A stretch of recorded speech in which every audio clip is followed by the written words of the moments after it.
Shalom, Shalom. All praises and honor and glory go unto Yahweh, Ba'ashem, Yahushai, Ba'ashem, Kakadash.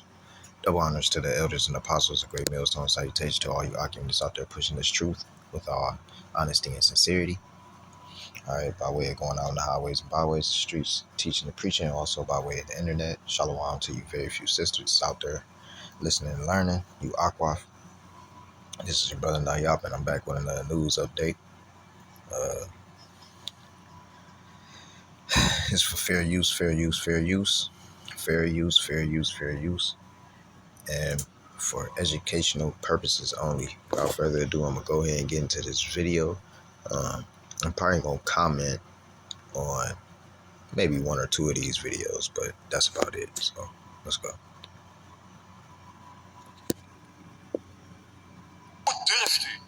Hoe durft u hier een genocide op de Palestijnen komen rechtvaardigen? Hoe durft u hier al die leugens van u komen verkopen?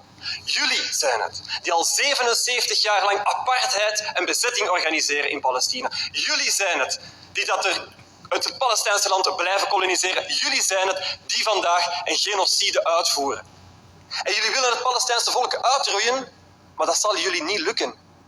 Jullie willen het Palestijnse volk breken, maar dat zal jullie niet lukken. En jullie willen ook de solidariteit met het Palestijnse volk breken, met al jullie leugens. En dat zal jullie niet lukken, want heel de wereld ziet jullie. Heel de wereld ziet jullie leugens, heel de wereld ziet jullie daden en heel de wereld komt in verzet daartegen. En dat verzet zal ervoor zorgen dat Palestina vrij zal zijn en dat jullie regeringsleiders eindigen waar dat ze horen, in de cellen van het internationaal strafhof. Breaking fuck the news. It is being reported that Washington is very concerned that Pakistan is developing nuclear ICBM long-range missiles, okay, just short, nuclear long-range missiles that could strike the United States.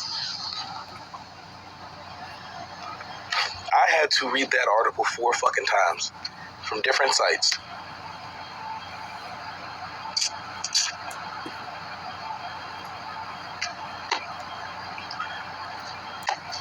Playing straight in our faces. Playing straight in our faces, everybody. Welcome to 2003. Fuck.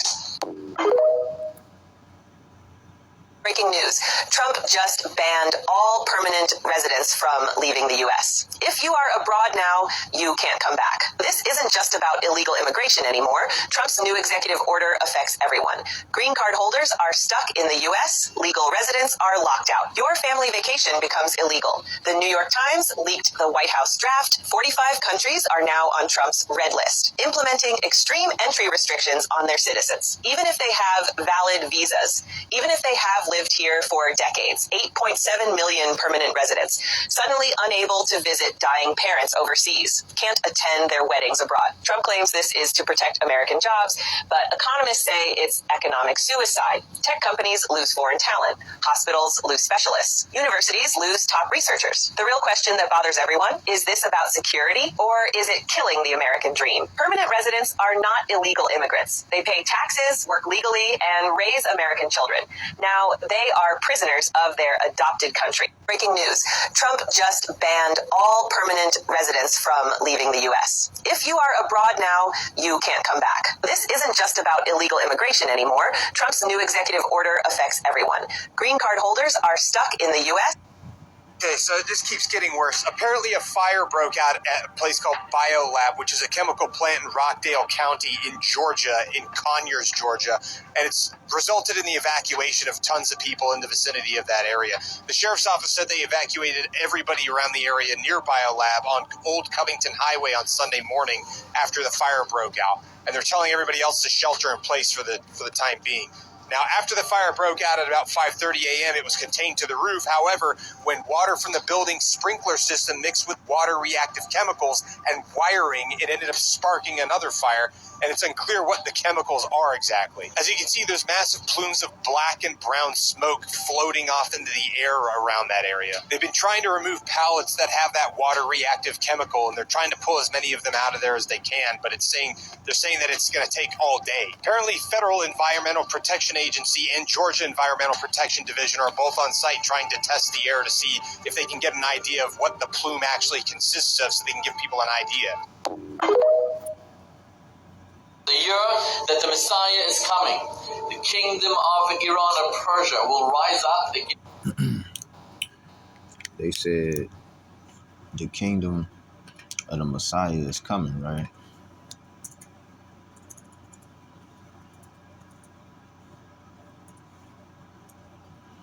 Right.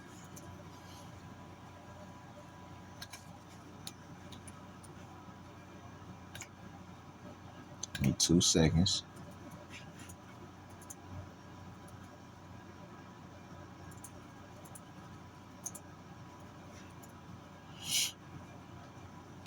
This is Matthew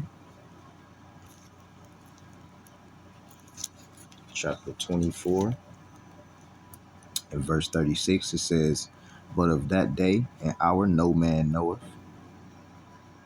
Knoweth no man. Salakia says, "No, not the angels of heaven, but my Father only."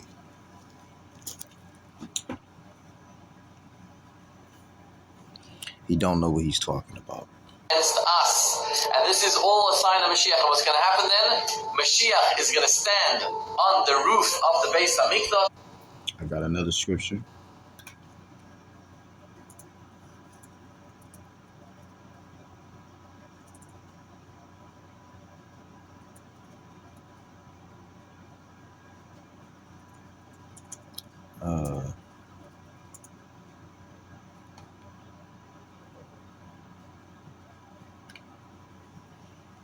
This is Isaiah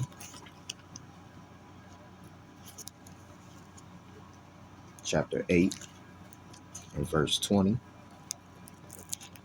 It says, "To the law and to the testimony, if they speak not according to this word, is because there is no light in them."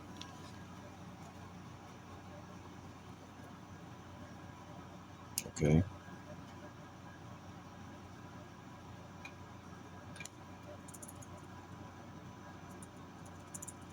I got another one.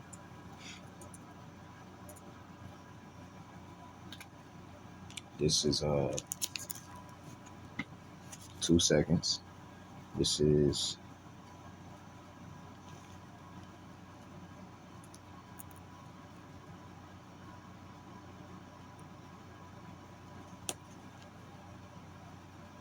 First Peter.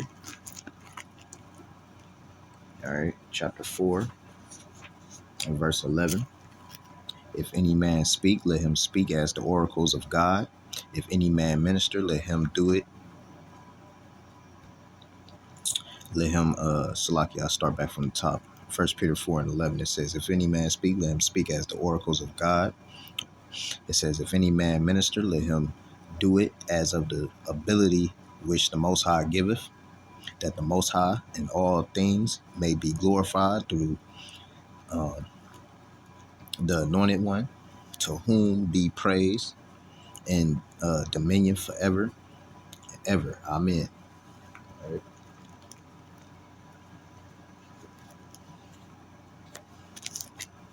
If you don't know the Bible, you need to shut up about it, basically. Of the temple of the Beis Hamikdash, and it's going to say, Anovim. Anovim means humble ones. Messiah is going to announce, humble ones. Higia zman geulaschem. The time for your redemption has arrived. Nowhere in the Bible does it tell you to put blocks on your head, Rubik's cubes on your heads. And these aren't even the people. The original people of that land are so-called people of color. All right. And the people that he's claiming is my people, which he is not. It's identity theft that's running rapid. All right. Just to let that be known. God coordinates all these things in an incredible way. Now, make no mistake, Iran, the threat from Iran is unlike any threat we have faced in the history of our 6,000 years. Every nation, there was a reason they're afraid of us. Iran is 1,500 kilometers away from Israel. We're not threatening them. We're not attacking them. There's nothing. It's hatred for no reason. This is Amalek. And Amalek has to be destroyed before Mashiach. Nope. The Iranians are Ishmaelites and Elamites. All right, because they mingle with each other. Amalek on the other side. I'll go to it.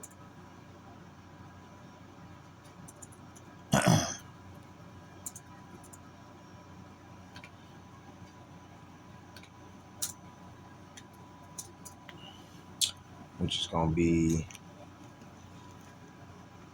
Genesis.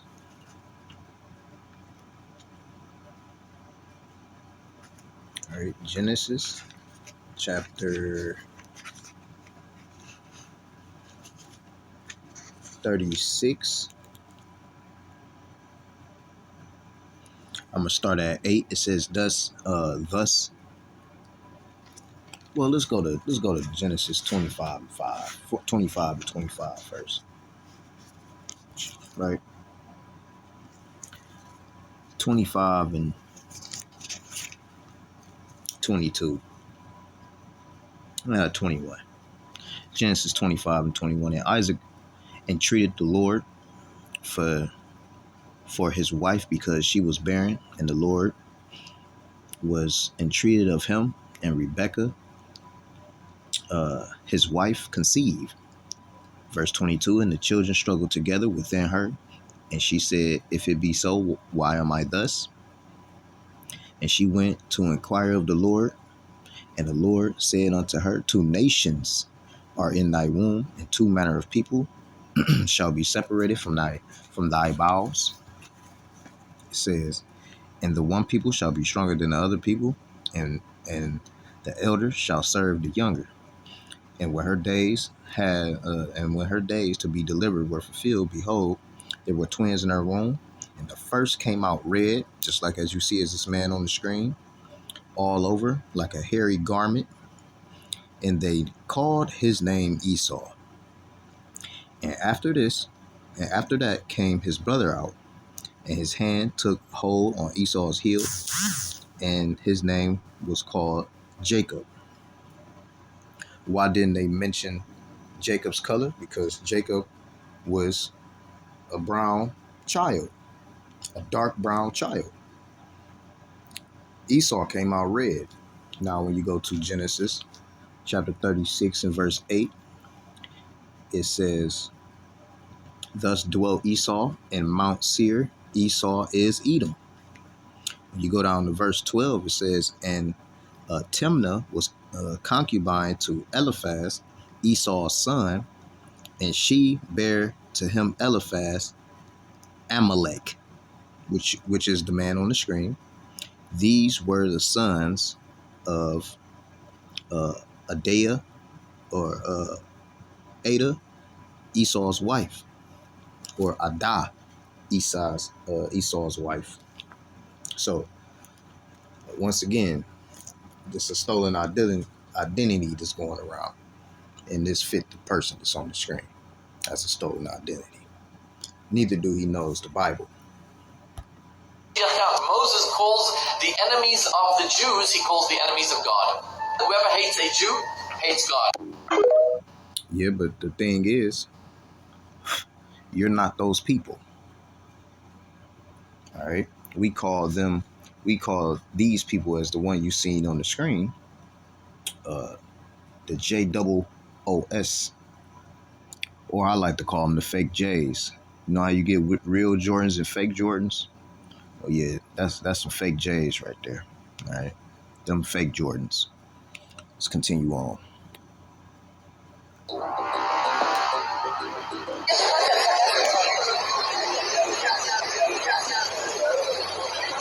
There's a lot of people that want to go out from Israel to Cyprus. This is my way to try and go home and get back to life. I feel bad abandoning and leaving, but I have to.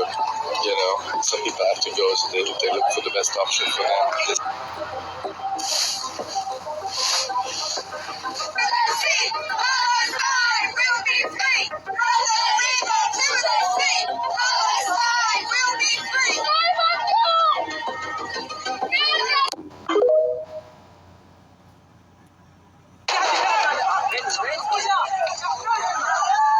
السيارة يا شباب CCTV footage released on Thursday showed Israeli settlers attacking Palestinian villages in the occupied West Bank.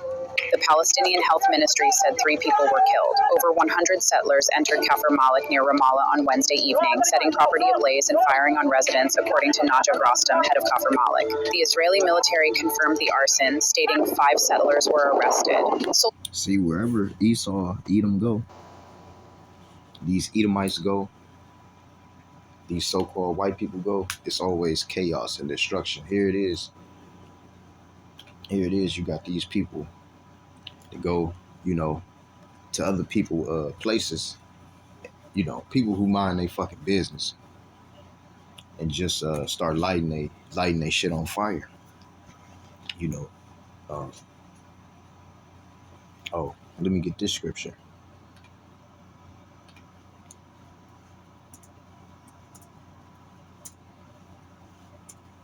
Since that came to mind. This is Galatians chapter 6 and verse 7. Be not deceived, the Most High is not mocked, for whatsoever a man soweth, that shall he also reap. Yeah, buddy, you so-called white people got a lot to reap. Soldiers reportedly opened fire on Palestinians who had thrown rocks, resulting in several casualties. The army stated they were unaware of this incident in Tebeh.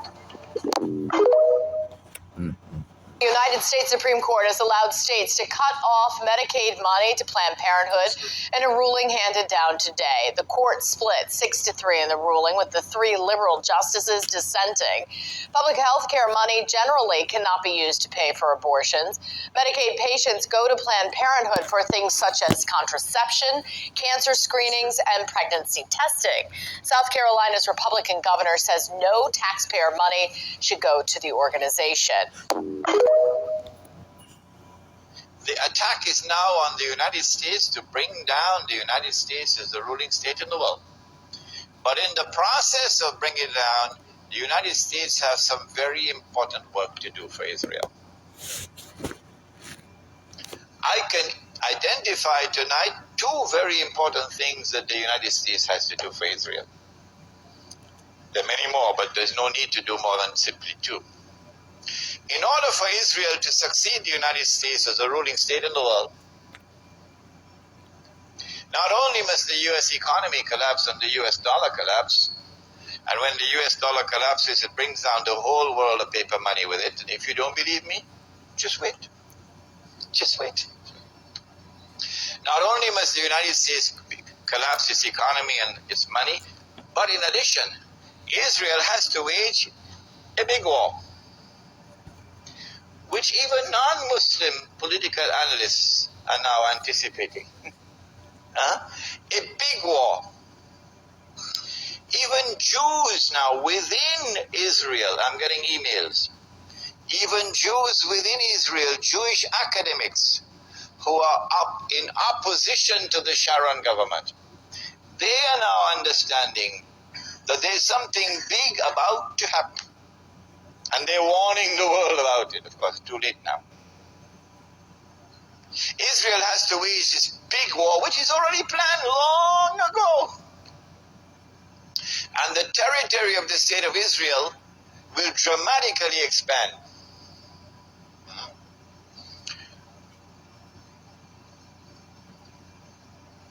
And the Palestinian problem will be solved because they'll be exported out. That is the massive human rights crime that the Israeli academics are now anticipating and warning the world about.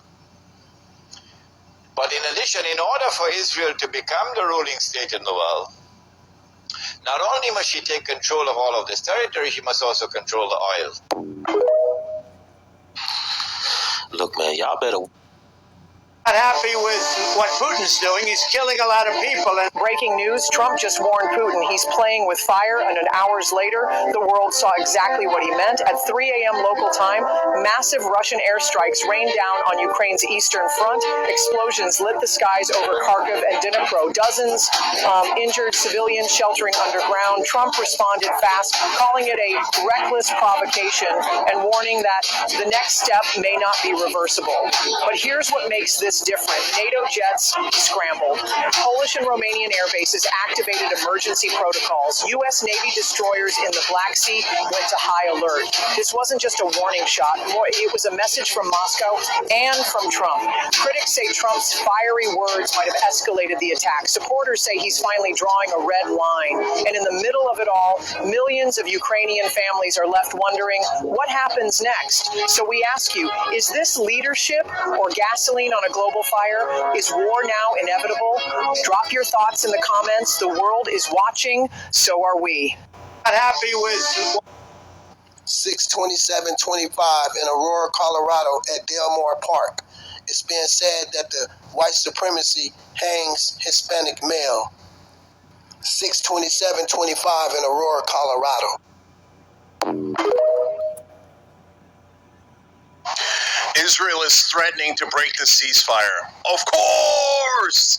So their defense minister, Israel Cant, said that if Iran goes towards developing any nuclear facility or any long-range missiles, which almost all countries have, they'll start bombing them again. But wait a minute, that's not part of a ceasefire. You don't get to just bomb the other country. And what they're saying, Iran can never have any defensive system at all from now on. Otherwise, Israel will bomb them, invade them, and attack them. And that's their idea of a ceasefire. And they said, we're going to do Lebanon times 100. Well, what are they doing in Lebanon? After they wiped out Hezbollah, do you know that they've been bombing Lebanon ever since? And they say, well, just in case they come back. It is aggressive imperial war and bombing from Israel nonstop, and now they're saying they're going to do it again in Iran. That is not a ceasefire. Someday gets elected. I can't believe that's happening. That's a terrible thing for our country, by the way. He's a communist. We're going to go to a communistic state. That's so bad for New York, but the rest of the country is revolting against it. A woman recorded a tearful moment in her car after turning 40, expressing regret over feeling like she's failed at life. I haven't succeeded at anything, she says. I have nothing to show for this time. She feels like she's achieved nothing and is completely lost. I'm not where I wanted to be. I haven't succeeded at anything. God, have I even tried? Like, I don't even know anymore. I don't know how to do anything. I don't know how to cope with anything. And I don't know.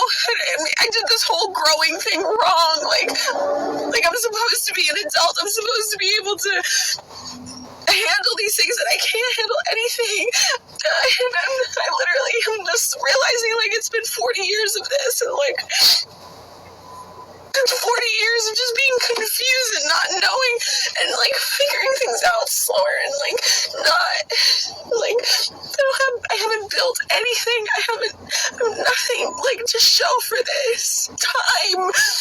I just don't know what I'm doing here, and I'm lost, I'm afraid, and I don't... It's a death trap. It's a slaughterhouse. Doctors here, including several visiting American volunteers, say Gazans are starving because Israel, which controls all access to Gaza, only lets in a trickle of food, and that getting to it can be deadly. The doctors here say almost every day they treat dozens of Gazans wounded while trying to reach aid distribution sites run by an Israeli and American-backed group called the Gaza Humanitarian Foundation, set up to replace the UN and ensure that aid is not stolen by Hamas. But human rights groups say the new system has a fatal flaw. as desperate Gazans rush for supplies. Many have been shot at by Israeli troops. And while our team was filming, this boy was brought in. His name is Jihad. His family says he was shot by Israeli forces while collecting water. So we're suspecting a spinal cord injury. The doctors say he has a bullet by his spine. They worry he may never walk again. The Israeli military says it does not fire on civilians at those aid sites, but has acknowledged that soldiers have targeted individuals who approach them, appear threatening, or are in unauthorized areas. Introducing to you the world's smallest electric motor, which you know they are putting in your medication. This is a prototype rotor for the world's smallest handmade electric motor. It's the largest component in the assembly, and I made it on a watchmaker's lathe. Here it is sitting on a grain of sand. So let's get cracking, and I will tell you about the motivation for this project. It was originally inspired by one of Richard Feynman's infamous lectures entitled "There's Plenty of Room at the Bottom." In this lecture, he offered a considerable cash prize to anyone who could make an electric motor no larger than 1/64 of an inch cubed. That's about the size of a grain of sand. So the question is, using similar tools and techniques, can we achieve the same feat? To stand a chance of making a motor at this scale, it has to be very simple. The idea here is 4 electromagnets are attached to a base plate, and the rotor sits between the electromagnets. By energizing diagonal pairs of coils with opposite polarities, the hope is we can rotate the magnetized rotor. So I placed a microscope cover slip, basically a thin piece of glass, over the electromagnets and applied a drop of watch oil. This allowed the Alnico disc to float on a thin film. I turned on the electromagnets, and this is what I saw. So what do you think these people in your government's got when they inject you full of lipid nanoparticles? Introduce